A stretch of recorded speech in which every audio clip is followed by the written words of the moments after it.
नमस्कार दोस्तों, भक्तों, कार्तिक मास की आप सभी को हार्दिक शुभकामनाएं। आज मैं कार्तिक मास कथा का 11वां अध्याय आपको सुनाने जा रहा हूं, लेकिन उससे पहले मैं आपको श्री हरि विष्णु जी की एक पावन कथा जरूर सुनाऊंगा। वीडियो में आगे बढ़ने से पहले हम आपसे अनुरोध करते हैं कि एक बार इस कथा को लाइक करके हमारे चैनल को सब्सक्राइब जरूर कर दीजिएगा। कमेंट बॉक्स में जय श्री हरि विष्णु और कार्तिक मास की जय लिखना बिल्कुल भी ना भूलें। तो चलिए भक्तों, शुरू करते हैं आज की ये कथा। इस कथा में सबसे पहले मैं आपको विष्णु जी भगवान की एक पावन कथा जो सुनाने जा रहा हूं, उसको आप बिल्कुल ध्यान से सुनिएगा। आज के अध्याय में कन्नौज में एक ब्राह्मण रहता था। उसका नाम अजामिल था। यह अजामिल बड़ा ही शास्त्रज्ञ था। शील, अच्छे गुणों का, सद्गुणों का तो यह खजाना ही था। ब्रह्मचारी, विनयी, जितेंद्रीय, सत्यनिष्ठ, मनवृत्र और पवित्र भी था। इसने गुरु संत महात्माओं की सबकी सेवा की थी। एक बार अपने पिता के आदेश के अनुसार वन में गया और वहां से फल, फूल, समिधा तथा कुश को लेकर घर वापस लौटा। लौटते समय इसने देखा कि एक व्यक्ति मदिरा पीकर किसी वैश्य के साथ विहार कर रहा है। वैश्य भी शराब पीकर मतवाली हो रही है। अजामिल ने पाप किया नहीं, केवल आंखों से देखा और काम के वश हो गया। अजामिल ने अपने मन को रोकने की बहुत कोशिश की, लेकिन नाकाम रहा। अब यह मन ही मन उसी वैश्य का चिंतन करने लगा और अपने धर्म से विमुख हो गया। अजामिल सुंदर सुंदर वस्त्र, आभूषण आदि वस्तुएं जिनसे वह प्रसन्न होती ले आता। यहाँ तक कि इसने अपने पिता की सारी संपत्ति देकर भी उसी उल्टा को रिझाया। यह ब्राह्मण उसी प्रकार की चेष्टा करता जिससे वह वैश्य प्रसन्न होती थी। कहने का तात्पर्य यह है कि जो वो वैश्य कहती, जिसमें उसे खुशी मिलती, ब्राह्मण वही काम करता। इसने अपने कुलीन, नवयुवती और विवाहिता पत्नी तक का परित्याग कर दिया और उस वैश्य के साथ रहने लगा। इसने बहुत दिनों तक वैश्य के मल समान अपवित्र अन्न से अपना जीवन व्यतीत किया और अपना सारा जीवन ही पापमय कर लिया। यह कुबुद्धि न्याय से, अन्याय से, जैसे भी, जहाँ भी, कहीं भी धन मिलता वहीं से उठा लाता और उस वैश्य के बड़े कुटुंब का पालन करने में यह हमेशा बिजी रहता था। चोरी से, जुए से धोखाधड़ी करके अपने परिवार का पेट पालता। एक बार कुछ संत इसके गांव में आए थे। गांव के बाहर संतों ने कुछ लोगों से पूछा कि भैया, किसी ब्राह्मण का घर बताइए, हमें वहां पर रात गुजारनी है। इन लोगों ने संतों के साथ मजाक किया और कहा, संतों, हमारे गांव में तो एक ही श्रेष्ठ ब्राह्मण है जिसका नाम है अजामिल, और इतना बड़ा भगवान का भक्त है कि गांव के अंदर नहीं रहता, गांव के बाहर ही रहता है। अब संत जन अजामिल के घर पहुंचे और दरवाज़ा खटखटाया। भक्त अजामिल, दरवाज़ा खोलो। जैसे ही अजामिल ने आज दरवाज़ा खोला तो संतों के दर्शन करते ही मानो आज अपने पुराने अच्छे कर्म उसे याद आने लगे। अचानक से संतों को सामने खड़ा देख संतों ने कहा कि भैया, रात बहुत हो गई है, आप हमारे लिए भोजन और सोने का प्रबंध कीजिए। अजामिल ने सुंदर भोजन तैयार करवाया और संतों को करवाया। जब अजामिल ने संतों से सोने के लिए कहा तो संत कहते हैं कि भैया, हम प्रतिदिन सोने से पहले कीर्तन करते हैं और यदि आपको समस्या ना हो तो हम कीर्तन कर लें। यह वाली बात ब्राह्मणों ने अजामिल से पूछी। अजामिल ने कहा कि महाराज, आपका ही घर है, जो दिल में आए सो करिए। संतों ने सुंदर कीर्तन प्रारंभ किया और उस कीर्तन में अजामिल बैठा। सारी रात कीर्तन चला और अजामिल की आंखों से खूब आंसू गिरे, मानो आज आंखों से आंसू नहीं, पाप धुल गए हैं। सारी रात भगवान का नाम लिया। जब सुबह हुई, संत जाने लगे तो अजामिल ने कहा, महात्माओं, मुझे क्षमा कर दीजिए, मैं कोई भक्त नहीं हूँ, मैं तो एक महापापी हूँ। मैं वैश्य के साथ रहता हूँ और मुझे गांव से बाहर निकाल दिया गया है। केवल आपकी सेवा के लिए मैंने आपको भोजन करवाया, नहीं तो मुझसे बड़ा पापी और कोई नहीं है। संतों ने कहा कि अरे अजामिल, तूने ये बात हमें कल क्यों नहीं बताई? हम तेरे घर में रुकते ही नहीं। अब तूने हमें आश्रय दिया है तो चिंता मत कर। ये बता, तेरे घर में कितने बालक हैं? अजामिल ने बता दिया कि महाराज 9 बच्चे हैं और अभी ये गर्भवती है। संतों ने कहा कि इस बार जो तेरे संतान होगी वो तेरे पुत्र होगा और तू उसका नाम नारायण रखना। जा, तेरा कल्याण हो जाएगा। संतजन आशीर्वाद देकर तो चले गए। समय बीता, उसके पुत्र हुआ। नाम रखा गया नारायण, जैसा कि उन संतों ने कहा था। अजामिल अपने पुत्र नारायण में बहुत आसक्त था। अजामिल ने अपना संपूर्ण हृदय अपने बच्चे नारायण को सौंप दिया था। हर समय अजामिल कहता था कि नारायण भोजन कर लो, नारायण पानी पी लो, नारायण तुम्हारा खेलने का समय है, तुम खेल लो। हर समय जब देखो तो नारायण नारायण करता रहता। इस तरह 88 वर्ष बीत गए। अब वह अतिशय मूढ़ हो गया था। उसे इस बात का पता ही नहीं चला कि मृत्यु मेरे सिर पर आ पहुंची है। अब वह अपने पुत्र बालक नारायण के संबंध में ही सोचने विचारने लगा। इतने में ही अजामिल ने देखा कि उसे ले जाने के लिए अब यमराज के दूत आ गए हैं और वह नारायण नारायण पुकारने लगा। भगवान के पार्षदों ने देखा कि यह मरते समय हमारे स्वामी भगवान नारायण का ही स्मरण कर रहा है, उन्हीं का नाम ले रहा है और उन्हीं को बार बार याद कर रहा है, उनके नाम का कीर्तन कर रहा है। अतः वे बड़े वेग से झटपट वहां आ पहुंचे। उस समय यमराज के दूत दासीपति अजामिल के शरीर में उसके सूक्ष्म शरीर को खींच रहे थे। विष्णु दूतों ने बलपूर्वक रोक दिया। उनके रोकने पर यमराज के दूतों ने उनसे कहा, अरे धर्मराज की आज्ञा का निषेध करने वाले तुम लोग कौन हो? तुम किसके दूत हो? कहाँ से आए हो? और इसे ले जाने से हमें क्यों रोक रहे हो? जब यमदूतों ने इस प्रकार कहा तब भगवान नारायण के आज्ञाकारी जो पार्षद वहां आए थे उन्होंने हंसकर कहा, यमदूतों, यदि तुम लोग सचमुच धर्मराज के आज्ञाकारी हो तो हमें धर्म का लक्षण और धर्म का तत्व सुनाओ। दंड का पात्र कौन है? यमदूतों ने कहा कि वेदों ने जिन कर्मों का विधान किया है वे धर्म है और जिनका निषेध किया है वे अधर्म है। वेद स्वयं भगवान के स्वरूप है। वे उनके स्वाभाविक श्वास प्रश्वास और स्वयं प्रकाश ज्ञान है, ऐसा हमने सुना है। पाप कर्म करने वाले सभी मनुष्य अपने अपने कर्मों के अनुसार दंडनीय होते हैं, उन्हें उसी प्रकार का दंड मिलता है। भगवान श्री हरि विष्णु जी के पार्षदों ने कहा कि यमदूतों, यह बड़े आश्चर्य और खेद की बात है कि धर्मज्ञों की सभा में अधर्म प्रवेश कर रहे हैं, क्योंकि वहां निरपराध और अदंडनीय व्यक्तियों को व्यर्थ ही दंड दिया जाता है। यमदूतों, इसने कोटि कोटि जन्मों की पाप राशि का पूरा पूरा प्रायश्चित कर लिया है, क्योंकि इसने विवश होकर ही सही भगवान के परम कल्याणमय नाम का उच्चारण तो किया। जिस समय इसने नारायण इन 4 अक्षरों का उच्चारण किया उसी समय केवल उतने से ही इस पापी के समस्त पापों का प्रायश्चित हो गया।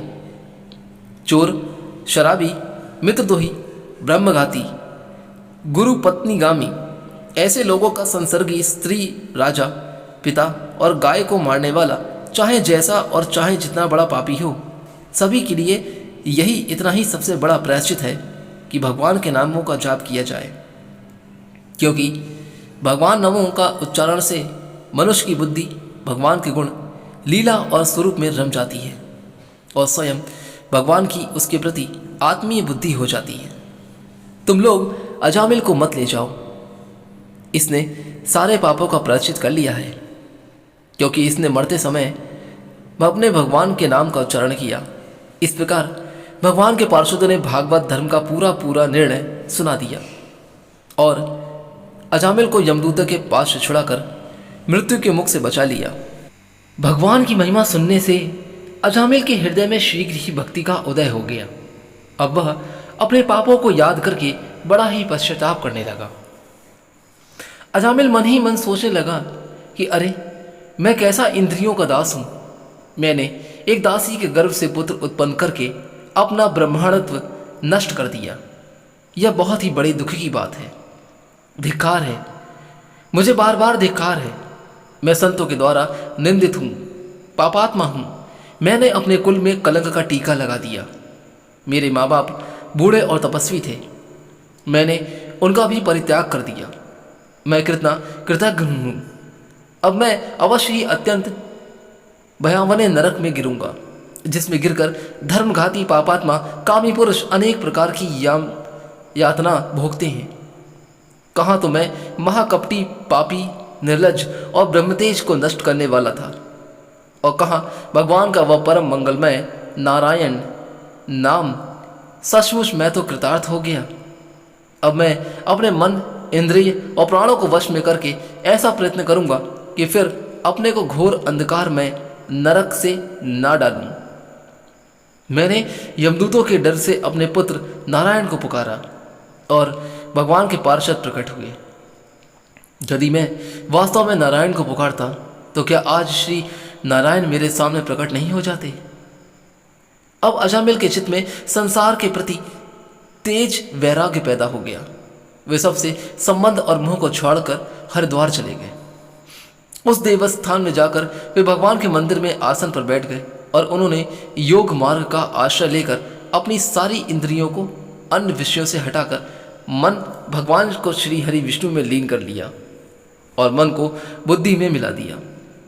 इसके बाद आत्मचिंतन के द्वारा उन्होंने बुद्धि को विषयों से अलग कर दिया और भगवान के धाम अनुभव स्वरूप पर ब्रह्म में जोड़ दिया।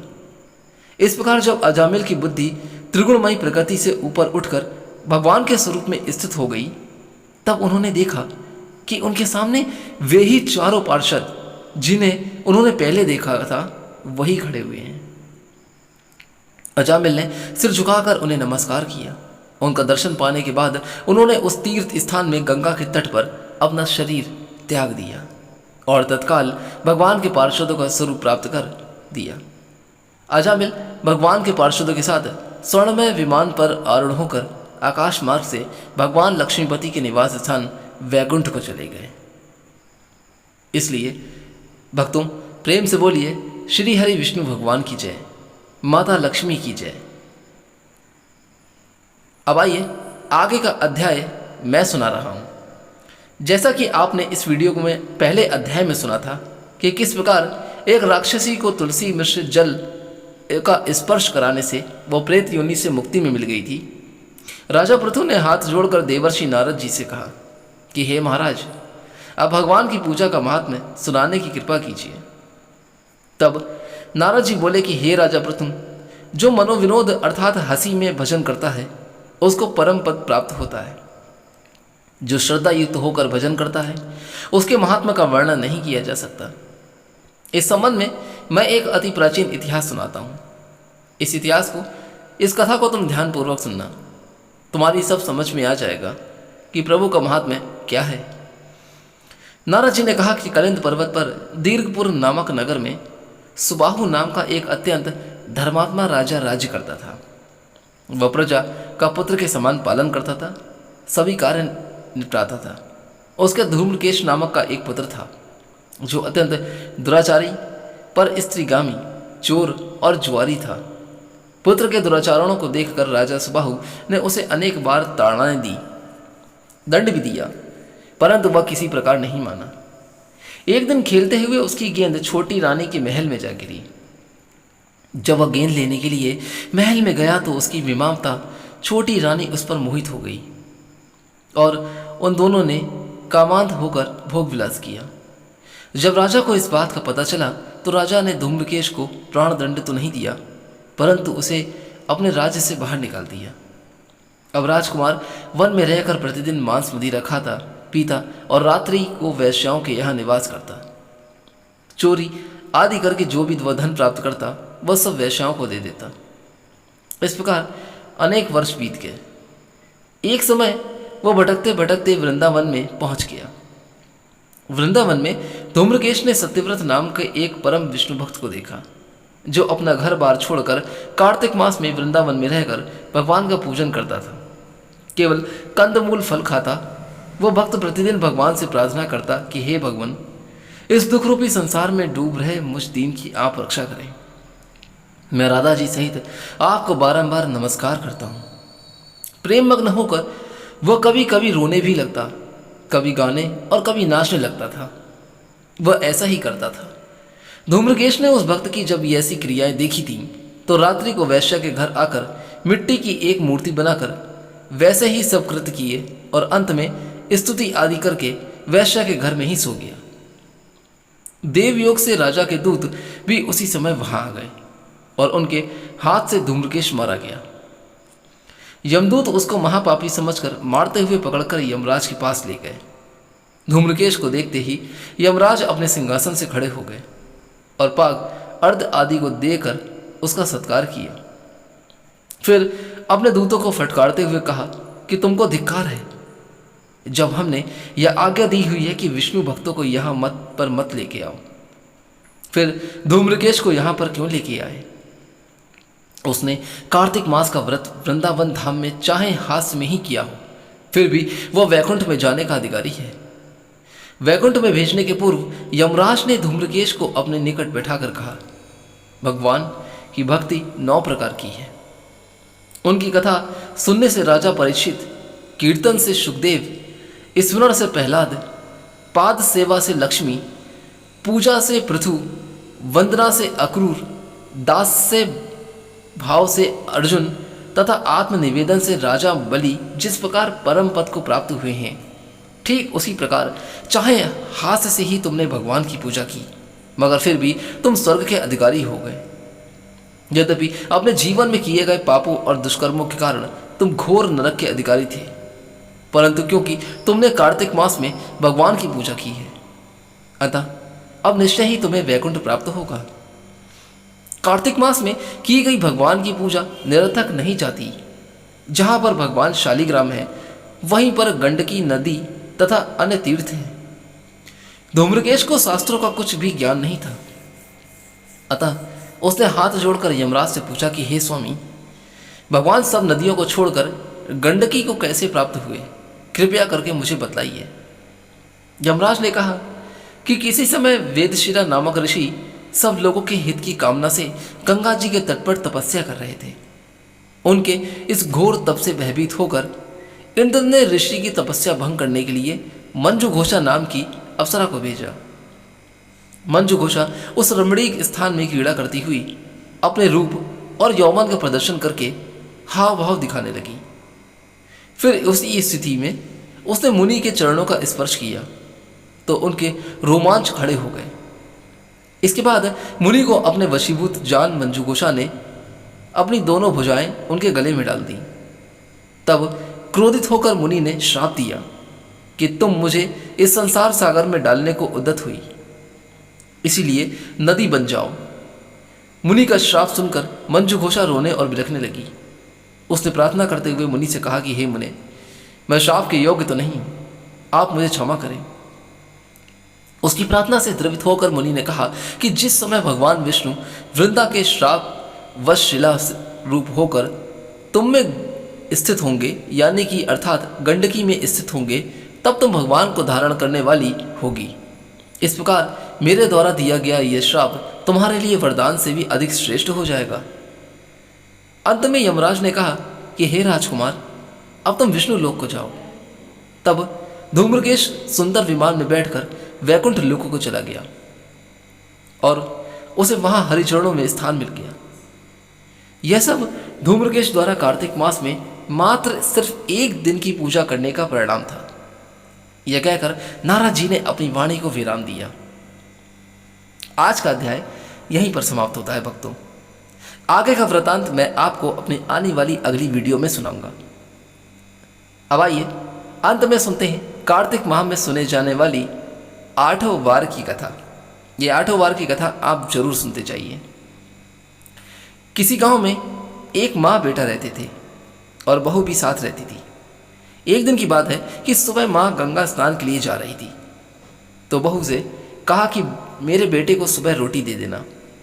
उसने कहा कि ठीक है, मैं दे दूंगी। सुबह बेटा उठा तो बोला कि माँ मुझे रोटी दो। यह सुन उसकी पत्नी आई और बोली कि ना तो तुम्हारी माँ यहाँ है और ना ही रोटी, कुछ कमा कर लाओगे तो ही मैं रोटी दूंगी। वह बोला, भगवान मैं कमाना नहीं जानता हूँ। लेकिन बहू नहीं मानी। उसने कहा, अच्छा तुम 4 रोटी आम के अचार के साथ ही दे दो। बहू ने 4 रोटी बनाई और अपने पति को दे दी। वह रोटी लेकर कुएं की मुंडेर पर आकर बैठ गया और भगवान को याद करने लगा। वह बोला कि हे प्रभु राम, मैं कमाना नहीं जानता हूँ। भगवान उसकी बात सुन ब्राह्मण का वेश बनाकर आए और कहने लगे कि तुम इतने उदास क्यों बैठे हो। वो बोला कि मेरी पत्नी ने कहा है कि जब तुम कमाना जानोगे और कमा कर लाओगे तभी रोटी मिलेगी, लेकिन मैं कमाना नहीं जानता हूँ। भगवान बोले कि मैं भी कमाना नहीं जानता हूँ, लेकिन मैं 8 वारों के नाम जानता हूँ, इससे तुम्हारे हर अटूट भंडार भर जाएंगे। भगवान बोले कि तुम चावल के दाने ले लेना और पानी की घंटी लेना। जो बर्तन ढके हुए हैं उनका मुंह खोल देना। जो घर के बर्तन उल्टे पड़े हैं उन्हें सीधा कर देना। भगवान के रूप में ब्राह्मण ने कथा कही और उसने सुनी। रविवार, सोमवार, मंगलवार, बुधवार, बृहस्पतिवार, शुक्रवार, शनिवार 8 वारों का आसरा भरियो पीहर सासरा। इसके बाद उसके घर में अटूट भंडार होते चले गए। घर पहुंचा तो उसकी पत्नी ने पूछा कि क्या लाए हो। तो उसने कहा कि 8 वारों का नाम लाया हूं। पत्नी ने सोचा कि चलो कुछ तो लाया है। पति फिर बोला कि चावल के दाने और पानी की घंटी ला। जो औंधे मुंह पड़े हैं उन्हें सीधा कर, जो ढके हैं उनका मुंह खोल दे। पति ने कही, पत्नी ने सुनी। रविवार, सोमवार, मंगलवार, बुधवार, बृहस्पतिवार, शुक्रवार, शनिवार 8 वार का आसरा भरियो पीहर सासरा। और अटूट भंडार होते चले गए। अपनी पत्नी ने उसने एक दिन कहा कि मैं बेटी से मिलने जा रहा हूँ। फटे से कपड़े पहन बेटी के यहाँ गया तो बच्चे बोले कि नाना आए हैं, नाना आए हैं। बेटी बोली कि नाना क्या आए हैं? 2 दिन की मुफ्त रोटियां तोड़ने आए हैं। बेचारा सोचने लगा कि गरीबी सब कहलवा देती है मुख से। पिता ने बेटी से कहा कि बेटी मेरी 8 वार की कहानी सुन ले। बेटी ने जवाब दिया कि पिताजी मेरा झूठा है, और पिता भूखा ही सो गया। अगले दिन बेटी को पिता पर तरस आता है तो कहती है, पिताजी आप अपनी कहानी सुनाओ। पिता बोला कि चावल के दाने ला, पानी की घंटी ला। जो औंधे मुंह पड़े हैं उन्हें सीधा कर, जो ढके हैं उनका मुंह खोल दे। फिर पिता ने कहा कि बेटी ने सुनी। रविवार, सोमवार, मंगलवार, बुधवार, बृहस्पतिवार, शुक्रवार, शनिवार 8 वारों का आसरा भरियो पीहर सासरा। और अटूट भंडार होते चले गए। बेटी टोकरे भरकर बांटने लगी। बेटी की पड़ोसियों ने जब कहा कि तुम तो कहती थी कि तुम्हारा बाप कुछ नहीं लाया, तो ये इतना सामान जो तुम बांट रही हो ये कहाँ से आया? तब बेटी ने जवाब दिया कि मेरे पिता तो खाली हाथ ही आए थे। ये तो 8 वारों की कहानी का फल है। पड़ोसन बोली कि अपने पिता को कहो कि वह हमें भी 8 वार की कहानी सुनाए। पिता ने कहा कि आज तो मेरा मुंह झूठा हो गया है, लेकिन कल मैं कहानी सुना दूंगा। दूसरे दिन पिता ने बेटी की पड़ोसनों को भी 8 वारों की कहानी सुनाई, जिससे उनके घर में भी अटूट भंडार हो गए। जैसे भगवान के वेश में ब्राह्मण की 8 वारों की कहानी में से सबके भंडार भर गए, उसी तरह से कहानी कहने और सुनने वालों के भी यहाँ भंडार भर जाएं। हे प्रभु, उनके यहाँ भी सारे भंडार भर जाएं।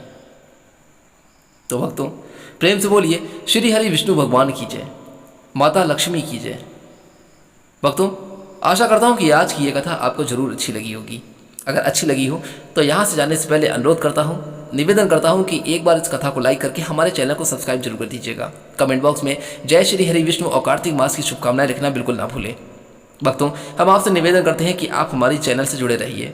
हम ऐसे ही आपके लिए ज्ञानवर्धक कथाएं लेकर आते रहेंगे और आपका मार्गदर्शन करते रहेंगे। तब तक के लिए आज्ञा दीजिए। जल्दी मिलूंगा आपसे अपने अगले अध्याय को लेकर। जय श्री राम, जय श्री हरि।